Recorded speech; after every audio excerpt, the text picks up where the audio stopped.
Salut à tous, bienvenue sur Esprit Dog. Aujourd'hui, je vous amène à la découverte d'un chien interdit, le Pitbull.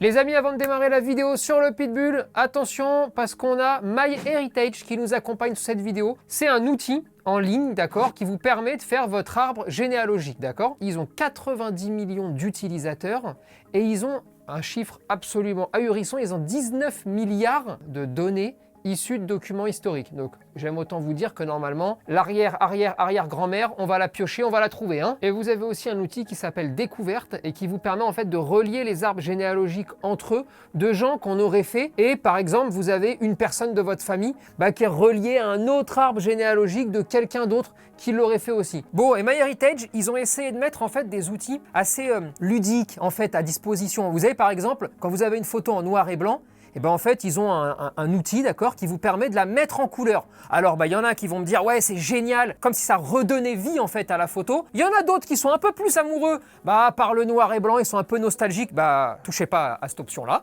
et utilisez les autres. Mais en tout cas, moi, je trouve ça plutôt agréable et intéressant de voir que, au-delà même du service apporté, certaines sociétés essayent aussi d'y mettre de la pédagogie et de la sympathie, de la facilité d'utilisation pour amener un petit peu tout le monde à être un peu curieux aussi, là pour le coup, de son arbre généalogique, de savoir si l'arrière-arrière-arrière-arrière-grand-père, c'était peut-être un viking, on sait pas, hein. Tout ça pour vous dire que si vous avez envie de refaire votre arbre généalogique, c'est un super outil. Si vous n'en avez pas envie, vous le faites pas, hein, comme d'habitude. Hein. Pour la version premium, on a réussi à vous gratter après une bataille 14 jours gratuits d'essai avec la version full option, d'accord? Comme ça vous permet de tout essayer. Si c'est bien, vous payez. Si c'est pas bien, ça dégage. Et vous prenez pas la tête. Pour ça, vous avez notre lien dans la description. Vous avez aussi le lien en commentaire épinglé. Et vous avez aussi un QR code qui va s'afficher.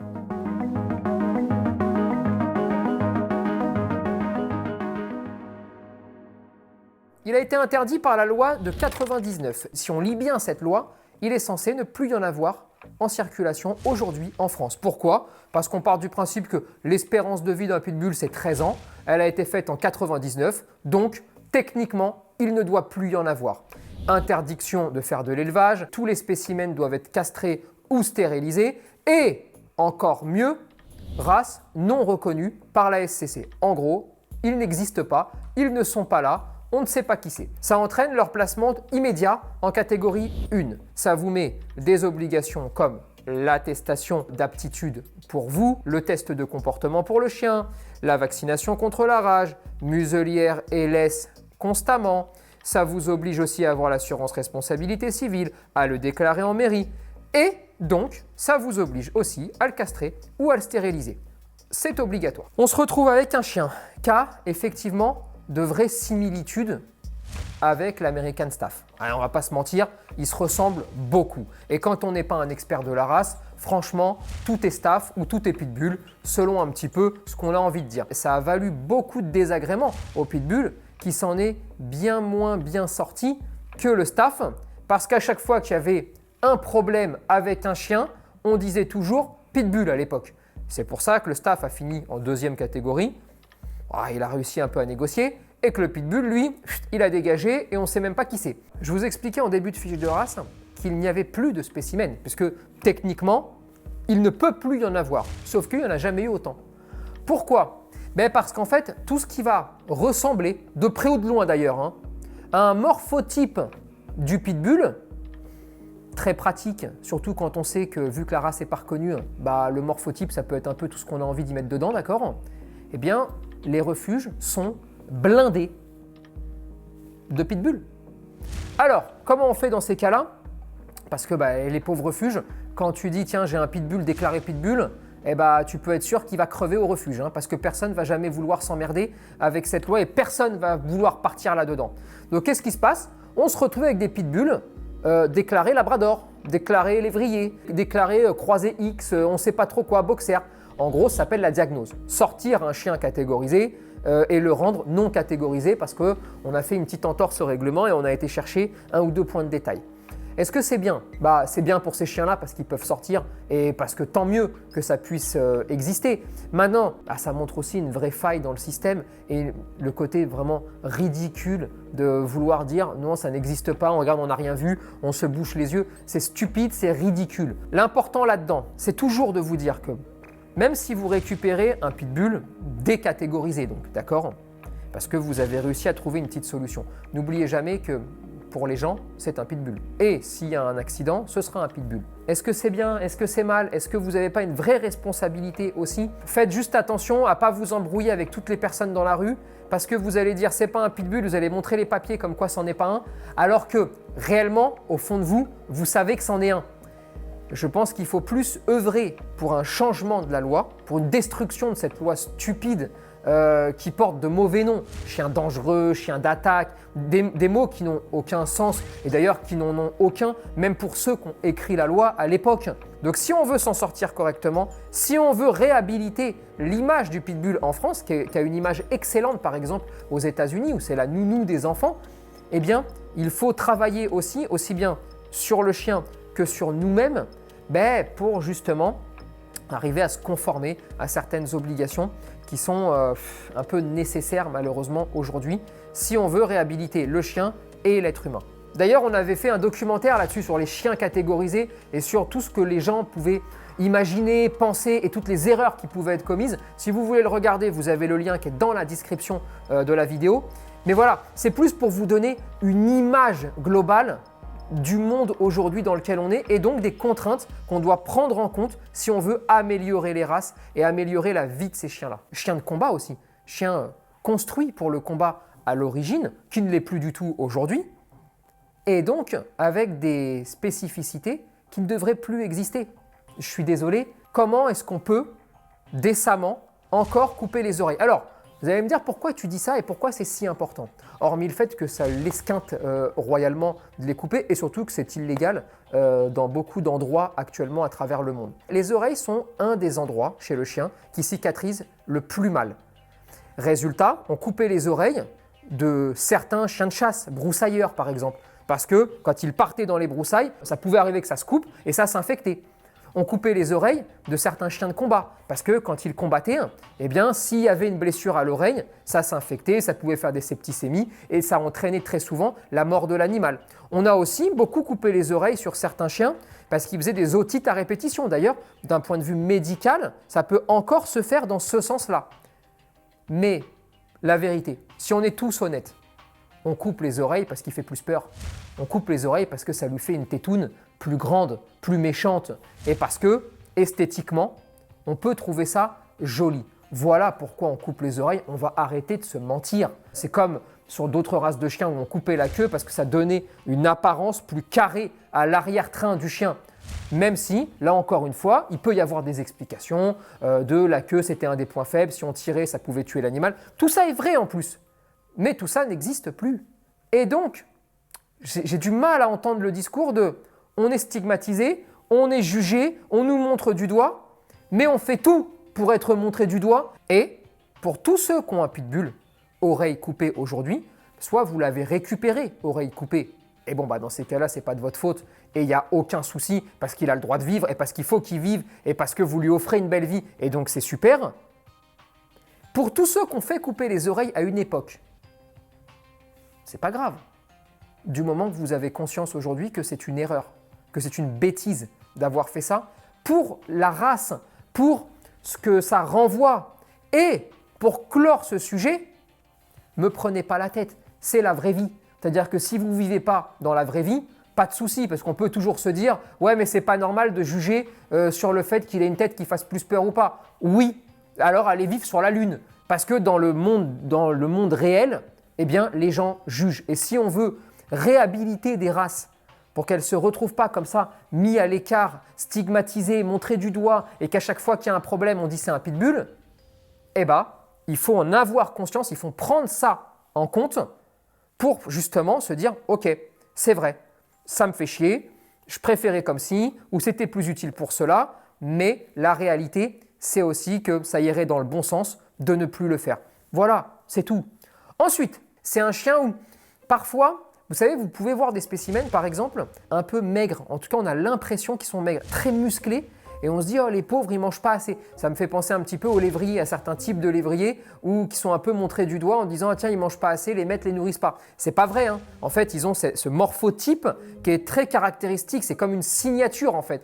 Et le pitbull doit être sec, doit être musclé et ne doit surtout pas être un peu trop pâteau. En termes de caractéristiques, on est donc sur un terrier, pas un molosse. Et c'est vrai que tout le monde confond. Mais je ne vais pas vous raconter n'importe quoi, c'est le plus molosse de tous les terriers.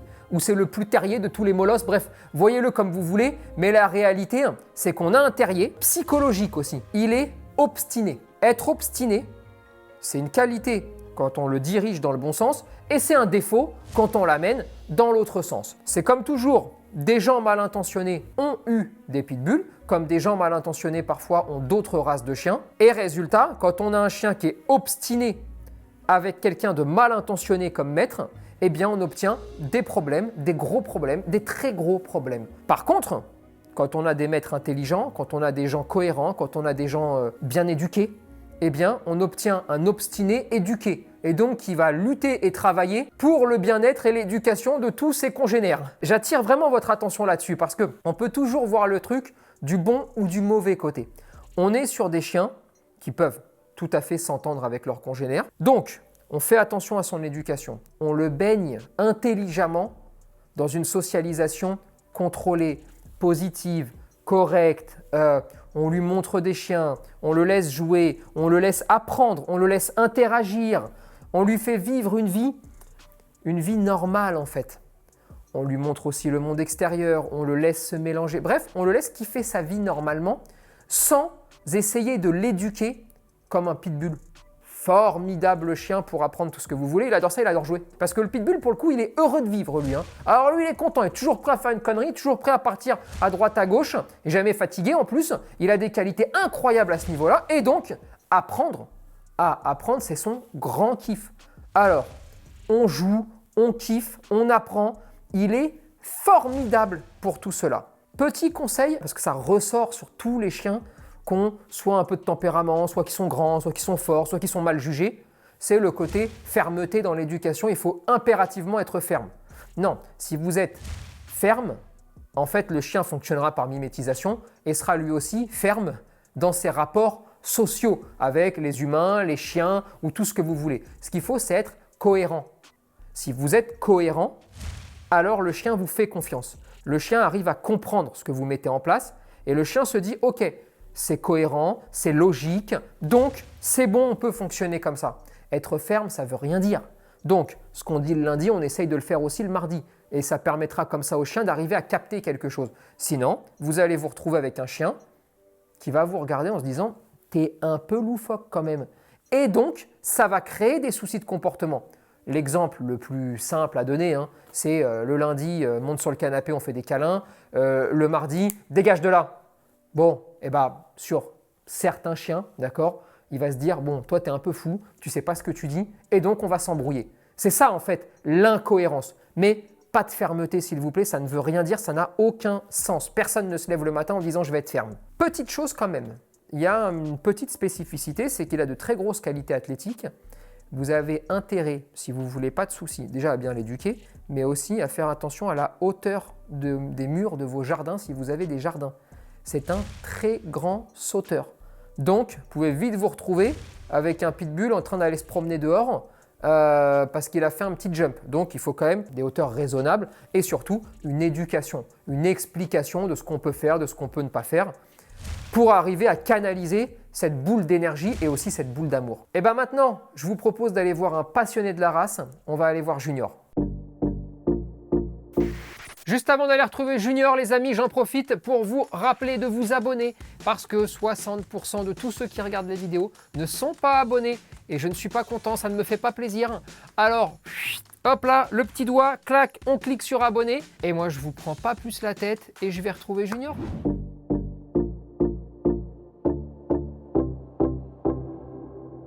Bon Junior, première question, pourquoi ce chien? Pourquoi pas un staff comme tout le monde? Pourquoi? Sans déconner. C'est d'abord un coup de cœur de jeunesse, Ok. avant tout. Donc c'est à l'intuition, il n'y a pas d'explication au départ. Et ensuite, le temps et la sagesse me montreront qu'en fait, c'était un choix même définitif. Ok. C'est un chien pour moi qui coche toutes les cases, que ce soit sur le plan mental, que ce soit sur le plan physique, que ce soit sur le plan comportemental. C'est un chien qui me correspond complètement. Et donc, c'est pour ça que je suis toujours dans l'American Pit Bull Terrier. Un truc assez marrant, c'est qu'à la base, moi, j'avais peur des chiens. Ok. Mais c'était une phobie complète jusqu'à l'âge d'environ 15 ans. J'ai appris à aimer les chiens.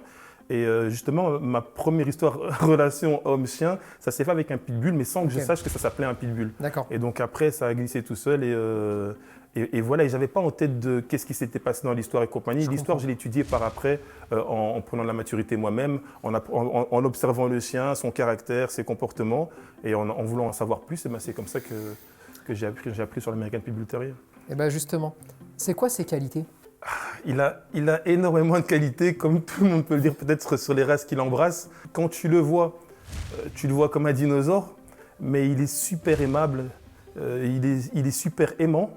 Et c'est un chien que tu es fier d'avoir à tes côtés tout le temps. Hein. C'est un chien qui s'attache beaucoup, qui se dévoue énormément pour son maître. Et il est prêt à tout pour l'accompagner dans sa vie. Et ça nous fait à nous aussi donc, du bien de l'accompagner dans sa vie. Aujourd'hui, clairement, c'est un chien qui n'a pas réussi au niveau législatif. En France, il se retrouve en première catégorie. Et techniquement, en France, il n'existe plus. Il n'y en a jamais eu autant qu'aujourd'hui, parce qu'on fait rentrer aussi tout ce qui est morphotype qui s'en rapproche. Donc forcément, ça pullule de partout, tu vois. Maintenant, il faut savoir que l'American Pit Bull Terrier, il est enregistré au sein de deux grandes associations, qui est l'ADBA et l'UKC. Au niveau de tout ce qui est standard, on a un standard pour l'American Pit Bull Terrier. Il n'est pas aussi précis que d'autres standards de race, certes, mais on a un standard qui est même disponible en ligne qu'on peut observer. Ce qu'il y a, c'est qu'en Belgique, l'American Pit Bull Terrier, il n'est pas reconnu. Comme en France, en Belgique, il n'est pas reconnu, mais on va dire que la différence, c'est qu'il n'est pas reconnu, mais on le connaît. On le cite dans des textes de loi, etc. Et sans penser à la définition française, on en parle. Il y a des compétitions officielles internationales qui ont lieu en Belgique, des compétitions américaines et qui sont acceptées et validées par les régions belges. Donc je ne le vis pas de la même manière. Ce qui se passe en France, je ne le vis pas de la même manière. Je pense qu'il y a une deuxième chose, c'est la coupe des oreilles. Clairement, pour moi, si on enlève les parties historiques, parce que toute race de chien qui a eu les oreilles coupées ou la queue coupée a une part d'histoire. Et là, moi, je pense qu'au-delà de la question de est-ce que c'est bien ou est-ce que c'est pas bien, il y a la question du grand public, de comment arriver à installer une race et à dire « Attendez, vous pensez mal, permettez-moi de vous expliquer comment bien penser. » Et je pense que pour cette raison-là, il ne faut plus jamais couper les oreilles.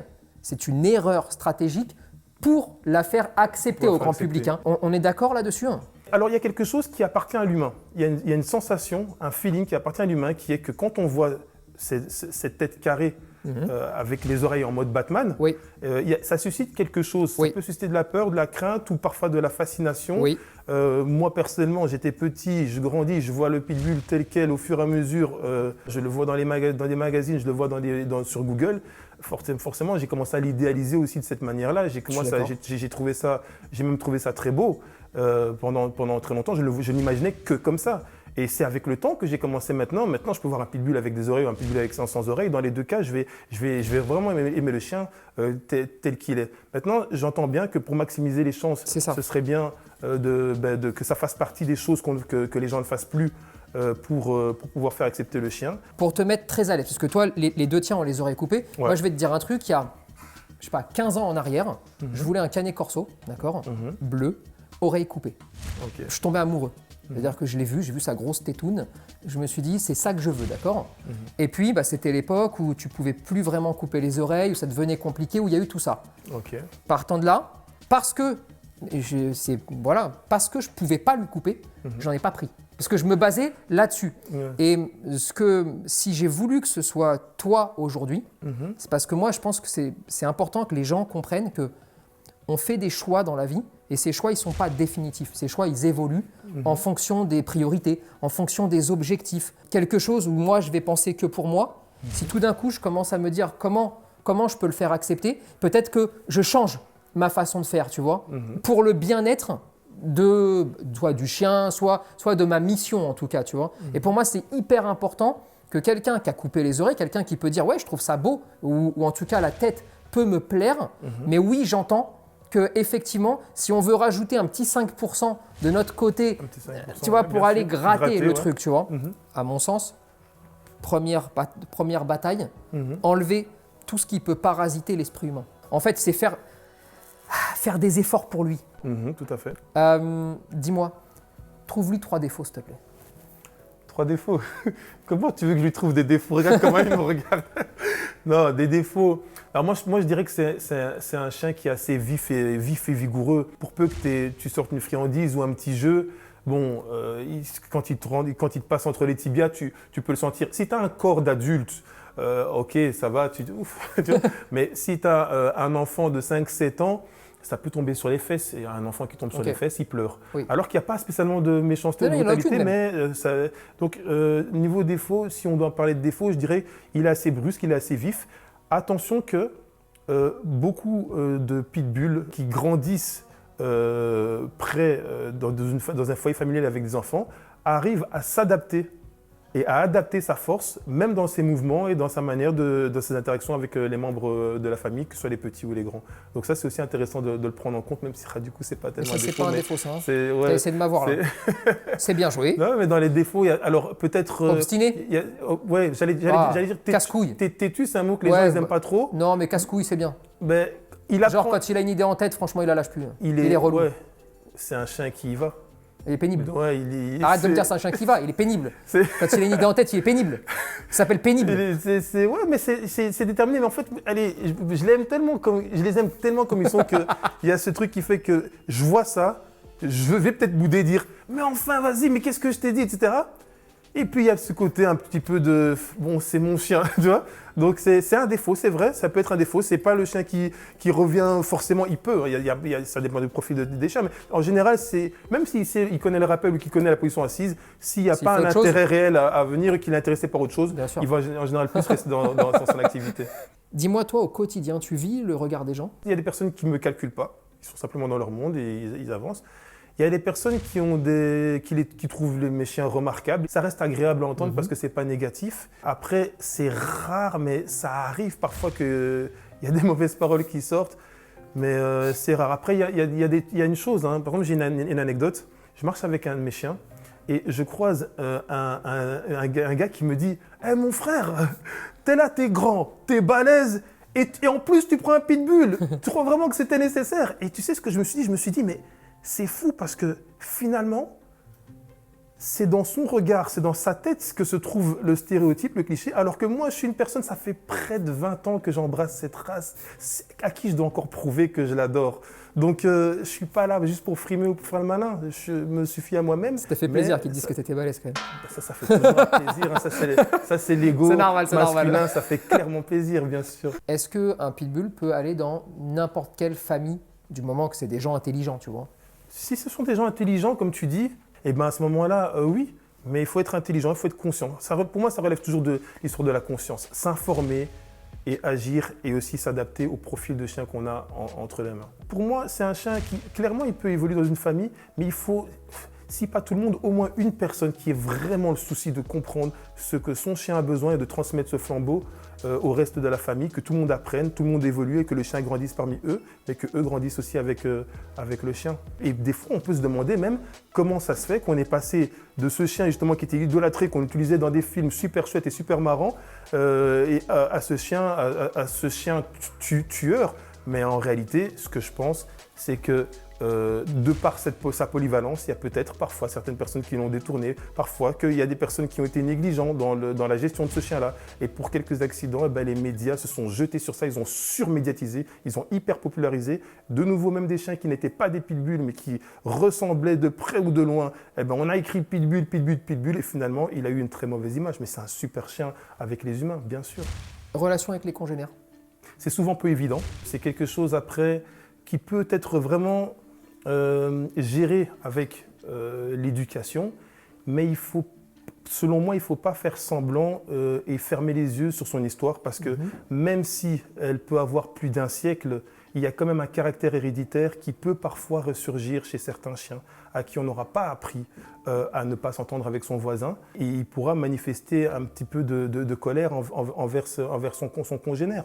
Maintenant, si depuis tout petit, tu le prends par la main, tu lui apprends ça le plus convenablement possible avec une méthode adaptée au profil de chien qu'on a entre les mains, on peut obtenir de très chouettes résultats et avoir une vie paisible. Mais est-ce que tu penses que cette loi qui est applicable partout, tu vois, normalement, laisse muselière, et si jamais tu veux les faire dépenser, il faut aller dans un endroit privé, est-ce que tu ne crois pas que c'est ça qui te coûte la socia sur certains spécimens de chiens, pas tous évidemment, mais qui pourraient, si jamais on avait le droit de le prendre à 2 mois, le chien, et de dire, allez, va t'amuser avec les autres, et tu vas en forêt, et ils croisent des chiens, ils croisent tout ça. Est-ce que ce ne serait pas plus facile Et le sous-entendu derrière ma question, est-ce qu'en fait, réellement, cette loi, si on l'a respectée, ou si on la respecte d'ailleurs, elle construit des monstres, et elle ne protège personne.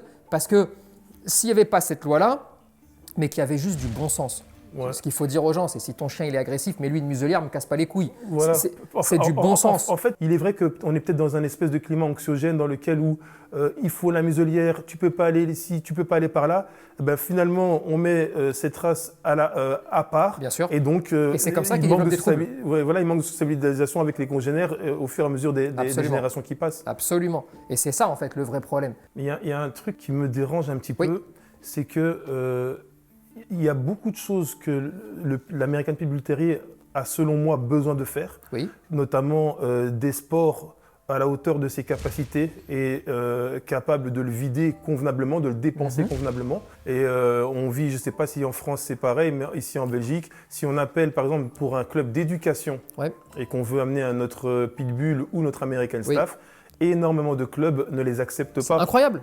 Et alors comment est-ce qu'on peut en attendre tant de choses positives et de preuves d'exemplarité si on ne les accepte même pas à rentrer dans le... Et ça doit être illégal.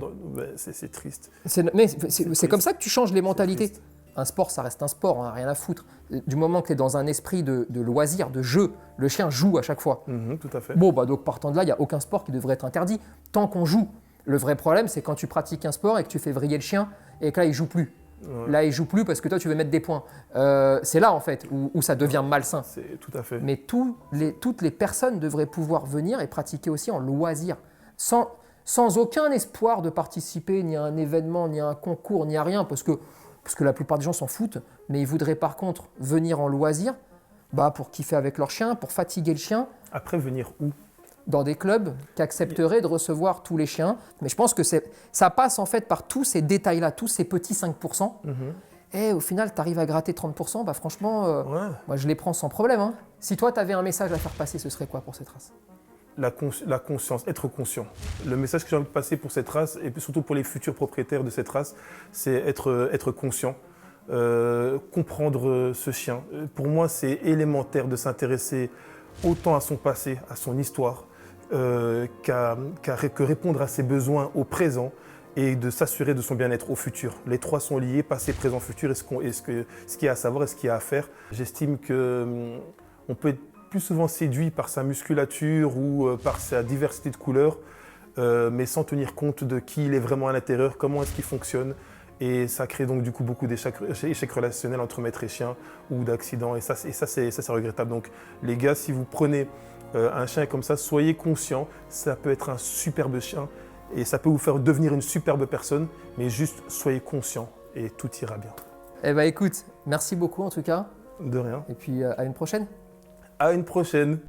Comme on vous l'a expliqué dans la fiche de race, c'est vrai qu'ils sont toujours un peu accusés de tout et n'importe quoi, les pitbulls. Parce que ça se mélange, un coup c'est un staff, on dit c'est un pit, un coup c'est un staffy, un coup c'est un pit. On n'y comprend pas grand-chose.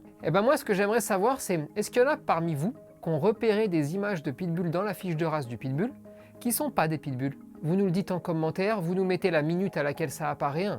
Et je suis vraiment curieux de regarder vos commentaires. Bon, si comme le pitbull, vous savez pas de chez qui vous venez et vous avez rien pigé dans votre famille à qui est qui, l'outil MyHeritage vous permet justement de refaire votre arbre généalogique.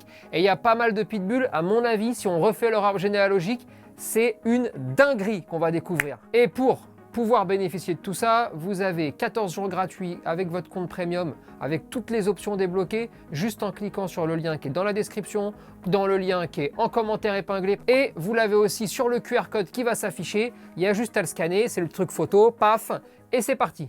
On compte sur vous pour partager cette vidéo, réagir en commentaire et vous abonner à la page Facebook, Instagram et YouTube. Et n'oubliez pas que nos formations en ligne sont là pour vous aider à éduquer votre chien et votre chiot. Dispo sur espritdog.com.